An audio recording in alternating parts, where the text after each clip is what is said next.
नमस्कार. भारतीय जनता पार्टी कार्यालयामध्ये आयोजित या पत्रकार परिषदेमध्ये आपल्या सगळ्यांचं मनापासून स्वागत. उभाटा गटाचे खासदार संजय राऊत यांनी आज पत्रकार परिषद घेऊन पुन्हा एकदा मुख्यमंत्री देवेंद्रजी फडणवीस साहेब भारतीय जनता पार्टी यांच्यावर बिनबुडाचे आरोप केलेत. खरं तर रोज सकाळी उठायचं, बडबड करायची, खोटे आरोप करायचं ही संजयजी राऊत यांना सवय झालेली दिसते. त्यामुळं नको ते मुद्दे आणि नसलेले मुद्दे उकरून काढण्याचा प्रयत्न संजय राऊत यांच्यामार्फत केला जातोय. मुंबई महापालिका निवडणुकीमध्ये पराभव होणार याची चाहूल संजय राऊत यांना लागली आणि उभाटा गट आणि मनसेचा पराभव समोर दिसल्यामुळे त्यांच्या पायाखालची वाळू घसरलेली आहे. त्यामुळे अशा पद्धतीचे बिनबुडाचे आरोप करण्याचा प्रयत्न उभाटा गटाकडनं आणि संजय राऊत यांच्याकडनं केला जातोय. मुंबईकर आणि महाराष्ट्रातील जनता जाणते की महाराष्ट्राचा विकास देवेंद्रजी फडणवीस साहेब यांच्या नेतृत्वात होतोय आणि मुंबईचा विकास देवाभाऊंच्या नेतृत्वात महायुतीच करू शकते. त्यामुळे असे कितीही बिनबुडाचे आरोप केले तरी मुंबईकरांवर त्याचा काहीही परिणाम होणार नाही.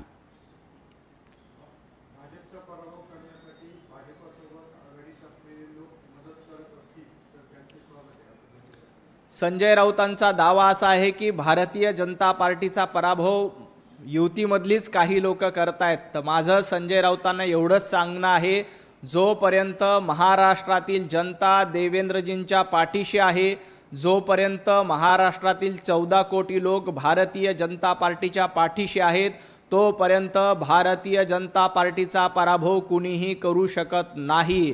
संजय राऊत यांनी उभाटा गटात आपली अवस्था काय झाली आहे, नगरपालिका आणि नगरपंचायतीच्या निवडणुकीमध्ये तुम्हाला सिंगल डिजिटमध्ये देखील जागा मिळाल्या नाहीत. महाराष्ट्रातल्या जनतेनं तुम्हाला तुमची जागा दाखवून दिली आणि भारतीय जनता पार्टीच क्रमांक 1चा पक्ष आहे हे देखील सिद्ध केलं. हे संजय राऊत विसरले असतील तर त्यांना मी पुन्हा आठवण करून देतो की महाराष्ट्रातील जनता देवाभाऊंसोबत आहे, उद्धवजी ठाकरेंसोबत नाही.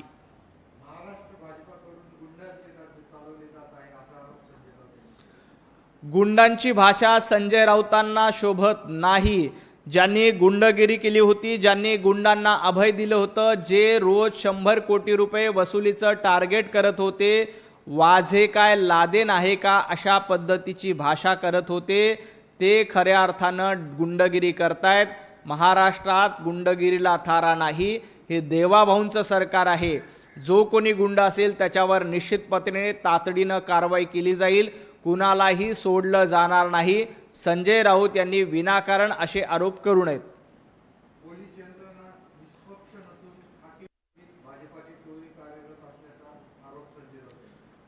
खरं तर संजय राऊतांनी संपूर्ण महाराष्ट्राचा आणि मुंबई पोलिसांचा अपमान केला आहे. ज्या पद्धतीनं पोलिसांना भारतीय जनता पार्टीची टोळी म्हणून तुम्ही संबोधित करतात, हा संपूर्णपणे महाराष्ट्र पोलिसांचा, मुंबई पोलिसांचा अपमान आहे. पोलीस कायद्याचं राज्य चालवतात. पोलीस 24 तास ड्युटी करून आपल्या सर्वांचं रक्षण करत असतात. असं असताना तुम्ही पोलिसांना अशा पद्धतीचे आरोप करणं, पोलिसांना अशा पद्धतीचे शब्द वापरणं हे अतिशय चुकीचं आहे. याआधी देखील उद्धवजी ठाकरे यांनी पोलिसांचा उल्लेख घरगडी म्हणून केला होता. संजय राऊत, तुम्ही स्वतः घरगडी आहात. तुम्ही अशा पद्धतीनं पोलिसांबद्दल अपशब्द वापरणं हे चुकीचं आहे. महाराष्ट्रातील पोलीस आणि महाराष्ट्रातील जनता तुमचा हा अपमान सहन करणार नाही. ज्या पद्धतीची भाषा तुम्ही पोलिसांबद्दल वापरताय ती अतिशय चुकीची आहे. माझे पोलीस बांधव 24 तास उभे राहून आपल्या सगळ्यांचं संरक्षण करतायत. संजय राऊत, तुमचंही संरक्षण पोलीस करतायत. असं असताना पोलिसांबद्दल तुम्ही अपशब्द वापरत असाल तर ते चुकीचं आहे. याबद्दल महाराष्ट्रातील जनता जशास तसं उत्तर देईल.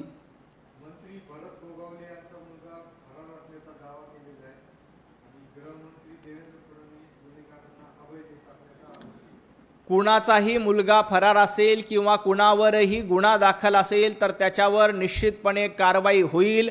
हे देवाभाऊंचं सरकार आहे. देवेंद्रजी फडणवीस साहेब गृहमंत्री आहेत. ते कुणालाही सोडणार नाहीत.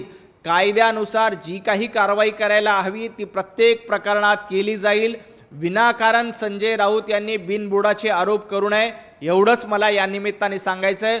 भरत गोगावले असतील किंवा इतर कोणी असतील, कायद्याचं राज्य आहे आणि कायदा सर्वांसाठी समान आहे, हेच भारतीय जनता पार्टी आणि देवाभाऊंचं धोरण आहे। साताऱ्यातील ड्रग्ज कारखान्याचे खरे सूत्रधार मुख्यमंत्री यांना माहीत असल्याचा दावा, तरीही ती माहिती जाणीवपूर्वक लपवली जात असल्याचा आरोप संजय राऊत यांनी केला। खरं तर सातारा प्रकरणामध्ये संपूर्ण चौकशी केली। या प्रकरणामध्ये कुठेही उपमुख्यमंत्री एकनाथजी शिंदे यांचा संबंध नाही, तरीही बादरायण संबंध जोडण्याचा प्रयत्न संजय राऊत यांच्यामार्फत केला जातोय आणि बिनबुडाचे आरोप केले जात आहेत।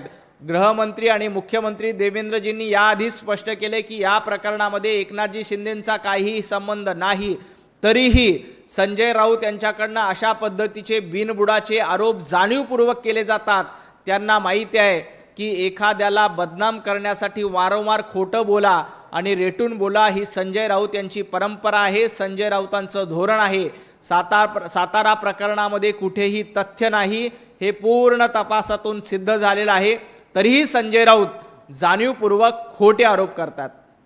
देवेंद्र फडणवीसजी यांच्या नेतृत्वाखाली महाराष्ट्रात नशेबाज राजकारण सुरू असल्याचा आरोप केला असून हे लोक आम्हाला हिंदुत्व शिकवत आहेत असे संजय राऊत म्हणाले। संजय राऊत नशाबाज आणि दगाबाज तुम्ही आहात।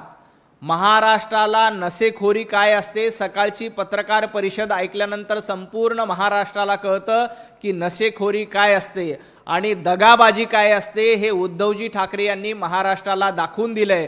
2019 मध्ये देवेंद्रजींच्या पाठीमध्ये खंजीर खुपसून दगाबाजी उद्धवजींनी दाखवून दिली आणि रोज सकाळी पत्रकार परिषद घेऊन तुम्ही नशेबाजी काय असतं हे महाराष्ट्राला दाखवून देतायत। त्यामुळे तुम्ही नशेबाजीबद्दल न बोललेलं बरं। सकाळी रोज उठायचं, गांजा ओढायचा आणि पत्रकार परिषद घ्यायची ही तुमची परंपरा आहे आणि हा तुमचा धंदा झालेला आहे। त्यामुळे तुम्ही नशेबाजीबद्दल न बोललेलं बरं। भांडूपच्या गाढव नाक्याचं नेतृत्व करण्याचं काम संजय राऊत तुमच्या मार्फत गेल्या 4-5 वर्षापासून सुरू आहे। त्यामुळे नशेबाजीबद्दल तुम्हाला जास्त माहिती आहे आणि दगाबाजीबद्दल उद्धवजी ठाकरे यांना जास्त माहिती आहे। भाजपचे लोक आम्हाला हिंदुत्व शिकवतात असे म्हणत भाजपवर दुपटपणाचा आरोप। खरं तर या देशामध्ये हिंदुत्वाचा पुढाकार कोणी केला असेल तर भारतीय जनता पार्टीने केलेला आहे। वंदनीय हिंदू हृदय सम्राट बाळासाहेब ठाकरे यांनी हिंदुत्व घराघरामध्ये पोहोचवलं, मतदारांना हिंदुत्ववादाच्या माध्यमातून जागं केलं। संजय राऊत तुमचं हिंदुत्व काय आहे? मुंबईमध्ये मुस्लिम महापौर करणं हे तुमचं हिंदुत्व आहे का? मुंबईमध्ये मराठी माणसांचं घर लुटणं हे तुमचं हिंदुत्व आहे का? एका महिलेला अश्लील भाषेमध्ये शिवीगाळ करणं संजय राऊत हे तुमचं हिंदुत्व आहे का? पत्राचाळीमध्ये लोकांची घरं लुटणं तुमचं हिंदुत्व आहे का? सर्वसामान्य मराठी माणसाला बेदम मारहाण करणं हे तुमचं हिंदुत्व आहे का? करोडो रुपयाचा खिचडी घोटाळा करणं हे तुमचं हिंदुत्व आहे का? सर्वसामान्य मुंबईकर करोडांच्या काळात मरत असताना स्वतःची घरं भरणं हे संजय राऊत तुमचं हिंदुत्व आहे का? मुंबईमध्ये अजान स्पर्धा भरणं हे तुमचं हिंदुत्व आहे का? मुंबईमध्ये नमाज पठण स्पर्धेचं आयोजन करणं हे तुमचं हिंदुत्व आहे का? मुंबईतलं मराठी भवन बाजूला करून उर्दू भवन निर्मिती करणं हे तुमचं हिंदुत्व आहे का? मराठी माणसाला खड्ड्यात घालून इतरांना कंत्राट देणं हे तुमचं हिंदुत्व आहे का? सर्वसामान्य मराठी माणसांची घरं लुटायची आणि मातोश्री 2 बांधायची संजय राऊत हे तुमचं हिंदुत्व आहे का? याचं उत्तर द्या। भारतीय जनता पार्टीचं हिंदुत्व हे संपूर्ण महाराष्ट्राला माहिती आहे। देवाभाऊ सुरुवातीपासून हिंदुत्ववादी नेते आहेत। देवाभाऊंनी फक्त हिंदुत्व पुढे केलं नाही तर मुंबईचा विकास केला। आम्ही राम मंदिर बांधलं, याशिवाय 370 सारखं कलम हटवलं। ज्या स्वातंत्र्यवीर सावरकरांचा अपमान सातत्यानं काँग्रेस करते त्या काँग्रेसच्या मांडीला मांडी लावून बसणं, त्या राहुल गांधींचा उदोद करणं हे संजय राऊतांचं हिंदुत्व आहे का? याचं उत्तर आधी संजय राऊतांनी द्यावं। भारतीय जनता पार्टी हिंदुत्व देखील चालवते आणि विकास देखील करते। सबका साथ, सबका प्रयास, सबका विकास हे भारतीय जनता पार्टीचं धोरण आहे। त्यामुळे आम्ही हिंदुत्वाचा नारा देतो, त्याचबरोबर मेट्रो असेल, अटल सेतू असेल, कोस्टल रोड असेल, मुंबईतले रस्ते असतील, पिण्याच्या पाण्याची सुविधा असेल, सांडपाण्याची व्यवस्था असेल, हे सगळं भारतीय जनता पार्टी आणि महायुती करते. संजय राऊत, तुमचं हिंदुत्व कुठं आहे? तुमचं हिंदुत्व राशीद मामूला उभाटा गटामध्ये प्रवेश देण्यामध्ये आहे. ज्या राशीद मामूनी छत्रपती संभाजीनगरच्या नामांतराचा विरोध केला होता, त्या राशीद मामूला तुम्ही मातोश्रीमध्ये बसवता, बिर्याणी खाऊ घालता. हे तुमचं हिंदुत्व आहे का?